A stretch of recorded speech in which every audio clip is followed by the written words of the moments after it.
عالم صلی اللہ تعالیٰ علیہ وآلہ وسلم کے فرمان کے مطابق حضرت سرکار دو عالم صلی اللہ علیہ وسلم کی بارگاہ میں ایک روز سرکار کی چچی ام الفضل آئیں.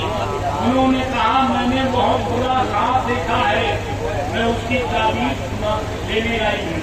حضرت عباس کی بیوی ام الفضل سرکار کی چچی ہے. سرکار نے فرمایا چچی جان کیا خواب دیکھا ہے؟ کہا بہت برا خواب دیکھا ہے. کہا بولو کیا خواب دیکھا ہے؟ کہا بہت برا خواب دیکھا ہے. ارے کہا بولو تو. کہا بیان نہیں کر پا رہی ہوں, لیکن آپ کہہ رہے ہیں تو میں بیان کر رہی ہوں. میں نے خواب میں دیکھا ہے کہ آپ بیٹھے ہوئے ہو اور میں بیٹھی ہوئی ہوں. آپ کے جسم کا ٹکڑا کاٹ کر کے ہمارے بدن میں, ہمارے جسم میں, ہمارے گود میں ڈال دیا گیا ہے. آپ کے جسم کا ٹکڑا کاٹ کے میرے گود میں ڈال دیا گیا ہے. جب سے میں نے یہ خواب دیکھا تب سے میں بہت پریشان ہوں, نیند نہیں آئی, بے چین ہوں. جیسے سویرا ہوا آپ کی بارگاہ میں آئی ہوں.